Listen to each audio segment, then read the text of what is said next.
Hello दोस्तों। राजीव एक छोटे शहर का साधारण आदमी था।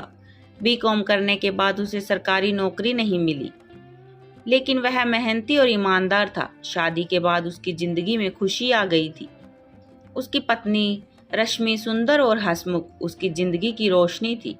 शादी के शुरुआती दिन बहुत अच्छे थे, लेकिन जल्द ही पैसों की तंगी ने दस्तक दी। घर किराए का, सैलरी कम और रोजमर्रा की जरूरतें पूरी करना मुश्किल होता जा रहा था। रश्मि ने एक दिन कहा, राजीव, अगर तुम चाहो तो दुबई या कतर चले जाओ। वहाँ की सैलरी यहाँ से कई गुना ज्यादा है। मैं यहाँ संभाल लूंगी। राजीव पहले तो हिचकिचाया, लेकिन पत्नी की उम्मीदें देखकर उसने हामी भर दी। उसके मन में बस एक ही ख्वाहिश थी, पत्नी की खुशी के लिए हर वो काम करना जिससे उसका भविष्य अच्छा हो सके। विदेश जाना आसान नहीं था। पैसे का इंतजाम करने के लिए उसने अपनी बाइक बेच दी, कुछ दोस्तों से कर्ज लिया और आखिरकार दुबई की नौकरी का वीजा लगवा लिया। एयरपोर्ट पर रश्मि की आंखें भर आई। जल्दी लौट आना राजीव, बस 2 साल रश्मि, फिर हम अपना घर खरीदेंगे, राजीव ने कहा और चला गया। दुबई में उसकी नौकरी मुश्किल थी। 12-12 घंटे काम, तपती गर्मी, परिश्रम और अकेलापन, लेकिन हर महीने वो रश्मि को पैसे भेजता। रश्मि फोन पर कहती, पैसे आ गए हैं, मैंने नया फ्रिज लिया है, टीवी भी। राजीव खुश हो जाता, सोचता, मेहनत का फल पत्नी की चेहरे की मुस्कान है। कुछ महीनों बाद राजीव को रश्मि में एक बदलाव महसूस हुआ। पहले वो फोन पर लंबी बातें करती थी, अब जल्दी कॉल कट कर देती है। काम में हूँ, थोड़ी थकी हूँ, गांव जा रही हूँ, ऐसे बहाने बढ़ने लगे। राजीव ने सोचा, शायद घर के काम का बोझ ज्यादा है, लेकिन एक बार उसने वीडियो कॉल किया तो रश्मि ने मना कर दिया, नेट स्लो है, बाद में बात करेंगे। राजीव के दिल में हल्की सी बेचैनी हुई, लेकिन उसने भरोसा बनाए रखा। 2 साल पूरे होते ही राजीव ने सोचा कि पत्नी को सरप्राइज दिया जाए। उसने रश्मि को बिना बताए टिकट बुक कर ली। रात भर सफर करके वो अपने घर पहुंचा। घर के दरवाजे पर ताला लगा देखकर वो चौंका। पड़ोसी से पूछा तो उसने धीरे से कहा, भाई, तुम्हें कुछ पता नहीं? राजीव का दिल धड़कने लगा। क्या हुआ?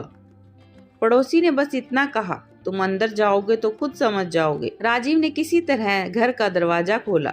अंदर सब बदल चुका था, महंगे फर्नीचर, नया सजावट, लेकिन एक भी तस्वीर उसकी और रश्मि की नहीं थी। उसने फोन मिलाया, रश्मि का नंबर बंद था। तभी अलमारी में उसे कुछ कागज मिले, बैंक के पेपर, जिनमें से पता चला कि रश्मि ने उसकी मेहनत की कमाई से शहर में एक फ्लैट लिया था, लेकिन मालिकाना हक किसी और आदमी के नाम पर था, विक्रम। शाम को राजीव को रश्मि की एक सहेली मिली, जिसने रोते हुए कहा, राजीव पिछले 1.5 साल से विक्रम के साथ रह रही है। उसने तुम्हें धोखा दिया। वो कहती थी कि तुम तो दूर हो, तुम्हें कभी कुछ पता नहीं चलेगा। राजीव की आंखों में आंसू आ गए। उसने सोचा, मैंने अपनी जिंदगी की सबसे कीमती साल उसकी खुशी के लिए दिए और बदले में। कुछ दिनों बाद रश्मि खुद घर आई। वो चुपचाप आईने में अपना चेहरा देख रही थी और राजीव बस उसे देखता रहा। क्यों किया तुमने ये? राजीव ने टूटे स्वर में पूछा। रश्मि के पास कोई जवाब नहीं था, सिर्फ चुप्पी। राजीव ने धीरे से कहा, मेरी सबसे बड़ी गलती थी कि मैं तुम्हें खुश करने के लिए खुद को खो बैठा। रात का सन्नाटा था। राजीव खामोश बैठा था, हाथ में रश्मि की पुरानी मुस्कुराती तस्वीर। उसकी आंखों में सवाल थे, आखिर क्या हुआ था यहाँ जब मैं दूर था? सुबह होते ही वह मोहल्ले की बुजुर्ग अम्मा के घर गया। अम्मा, सच सच बताओ, मेरे जाने के बाद रश्मि के साथ क्या हुआ? अम्मा ने गहरी सांस ली। बेटा, शुरू में तो सब ठीक था, वो तेरी याद में तड़पती थी, लेकिन फिर एक अनजान आदमी मोहल्ले में आने लगा, कहता था कि वह रश्मि का पुराना दोस्त है। धीरे धीरे उसका आना जाना बढ़ गया। राजीव के दिल में हलचल मच गई। फिर तेरी माँ को हार्ट अटैक आया। रश्मि ने तुझसे संपर्क करने की कोशिश की, लेकिन किसी वजह से तुझे खबर नहीं मिली। तेरी माँ चल बसी और उसी समय रश्मि की जिंदगी में मुसीबतों का पहाड़ टूट पड़ा। अम्मा ने आगे बताया, बेटा, जिस आदमी को मोहल्ले वाले गलत समझते थे, असल में वही तेरी माँ के इलाज के लिए पैसे दे रहा था। तेरे भेजे पैसे किसी ने बीच में ही हड़प लिए थे। राजीव, ये बात सुनकर उसके पैरों तले जमीन खिसक गई। वह तुरंत बैंक गया, अकाउंट डिटेल निकाली। सच सामने आया, उसके सारे ट्रांसफर गांव के ही एक रिश्तेदार के अकाउंट में जा रहे थे, जिसने झूठ बोला था कि पैसे पहुंच रहे हैं। राजीव जैसे ही घर लौटा, दरवाजे पर एक पुराना डिब्बा रखा मिला। अंदर रश्मि की कुछ चिट्ठियां थी, जिन्हें कभी भेजा ही नहीं गया था। एक चिट्ठी में लिखा था, राजीव, मैं जानती हूँ तू मेरी खुशी के लिए विदेश गया है, लेकिन यहाँ सब बदल रहा है। मैं तुझसे मिलने के लिए पासपोर्ट बनवा रही हूँ, लेकिन मोहल्ले में बातें फैल रही हैं।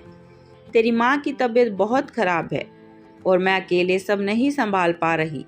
अगर तू जल्दी लौट सके तो लौट आ, वरना मुझे डर है कि लोग हमारे रिश्ते को तोड़ देंगे। राजीव की आंखें भर आई। अब उसे पता था, जो वो बर्बादी समझ रहा था वह दरअसल धोखे और गलतफहमी का जाल था। लेकिन रश्मि कहाँ थी? मोहल्ले वाले बस इतना जानते थे कि वो कई महीने पहले अचानक कहीं चली गई। राजीव ने ठान लिया, अब वह सच्चाई पूरी तरह सामने लाकर ही दम लेगा। और यहीं से कहानी में एक नया मोड़ आता है, जहां उसे पता चलता है कि रश्मि शायद उसी शख्स के साथ नहीं बल्कि किसी और कारण से घर छोड़ के गई थी। राजीव के हाथ में अब सरकारी फाइल थी, जिसमें एक चौंकाने वाला दस्तावेज था। रश्मि के नाम से लिया गया एक लोन और उस पर किसी अजनबी का गारंटर होना। लोन की रकम लाखों में थी और सबसे हैरानी की बात यह है कि उस लोन के पेपर उसी साल के थे जब राजीव विदेश में था। राजीव ने सोचा, तो ये आदमी सिर्फ रश्मि का दोस्त नहीं था, ये पूरा खेल था। वह सीधा मोहल्ले के उस पुराने लड़के रवि के पास पहुंचकर हर गली का हाल जानता था। रवि पहले तो हिचकिचाया, लेकिन फिर बोला, भाई, सच सुनने की हिम्मत है। रश्मि ने तुझे धोखा नहीं दिया, बल्कि वो तेरा इंतजार करते करते टूट गई। जिस आदमी को तूने उसके घर आते जाते देखा था, वो दरअसल उस लोन का कर्ज वसूलने वाला था। रश्मि ने लोन तेरे इलाज के लिए लिया था। याद है, विदेश जाने से पहले तूने अपना इलाज अधूरा छोड़ा था। राजीव के पैरों तले जमीन खिसक गई। तो उसने मेरी जिंदगी बचाने के लिए सब कुछ गिरवी रख दिया और मैं। उसकी आंखों में पानी भर आया। रवि ने एक और सच्चाई बताई, तेरी माँ की मौत के बाद रश्मि बिल्कुल अकेली हो गई थी।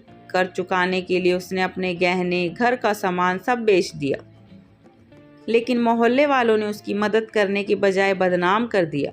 जिस दिन तू आया था, उसी दिन वो कर्जदार उसके घर में धमक कर गालियां दे रहा था। राजीव की सांसें तेज हो गई। अब उसे सिर्फ एक ही काम करना था, रश्मि को ढूंढना और उसका भरोसा वापस जीतना। राजीव ने अगले 3 दिन रश्मि को ढूंढने में बिता दिए। उसने हर रिश्तेदार, हर पुराने दोस्त, यहाँ तक कि शहर के मंदिर और गुरुद्वारों तक चक्कर लगाए, लेकिन रश्मि कहीं नहीं मिली। उसका दिल डर से भर गया। कहीं उसने कोई गलत कदम तो नहीं उठा लिया। एक दिन स्टेशन के पास चाय वाले ने कहा, भैया, जिस औरत को आप ढूंढ रहे हो वो कल सुबह की ट्रेन से लखनऊ गई थी। उसके हाथ में एक पुराना सूटकेस था और हाथों में बहुत दर्द। राजीव बिना देर किए उसी रात ट्रेन से लखनऊ निकल पड़ा। रास्ते भर उसके दिमाग में वो पल घूमते रहे जब उसने रश्मि पर शक किया था, जब उसने उसकी आंखों में सीधे देखा और खुद को गलत समझ लिया था। लखनऊ पहुंचकर राजीव ने घंटों तलाश की और आखिरकार एक महिला आश्रय गृह में रश्मि को बैठा पाया। वो थकी हुई थी, चेहरा कमजोर, लेकिन आंखों में अब भी वही मासूमियत थी। राजीव ने पास जाकर धीमे से कहा, रश्मि। रश्मि ने उसकी तरफ देखा, लेकिन चेहरा ठंडा था। तुम यहाँ क्यों आए हो? अब क्या बचा है? राजीव के पास जवाब नहीं था। वो बस जमीन पर घुटनों के बल बैठ गया और कहा, मैंने गलती की। मैंने तुम्हारे प्यार पर शक किया, तुम्हारी कुर्बानी देख नहीं पाया और तुम्हें अकेला छोड़ दिया। मुझे माफ कर दो। रश्मि की आंखों से आंसू निकले, लेकिन उसने कहा, राजीव, प्यार सिर्फ माफी से नहीं चलता, उसे भरोसे की जरूरत होती है। तुम्हारा शक मेरे दिल में इतना गहरा घाव कर गया कि मैं अब उसी घर में लौट नहीं सकती जहां मेरे चरित्र पर सवाल उठे। राजीव का दिल टूट गया। उसने आखिरी कोशिश में कहा, तो मैं कम से कम मुझे अपनी गलतियों का बोझ अकेले मत ढोने दो। मुझे तुम्हारे साथ रहकर इन्हें सुधारने का मौका दो। रश्मि कुछ पल चुप रही, फिर धीरे धीरे उसने अपना हाथ राजीव के हाथ में रखा और कहा, ये रास्ता आसान नहीं होगा, लेकिन अगर तुम सच में साथ चलने को तैयार हो तो मैं भी कोशिश करूंगी। दोनों धीरे धीरे स्टेशन की तरफ चल पड़े, मानो जिंदगी के नए सफर पर निकल रहे हों। राजीव जानता था उसे रश्मि का भरोसा फिर से जीतने में वक्त लगेगा, लेकिन इस बार वो हार नहीं मानेगा। दोस्तों, कहानी अच्छी लगी हो तो वीडियो को लाइक करें, कमेंट करें और चैनल को सब्सक्राइब जरूर करें। धन्यवाद।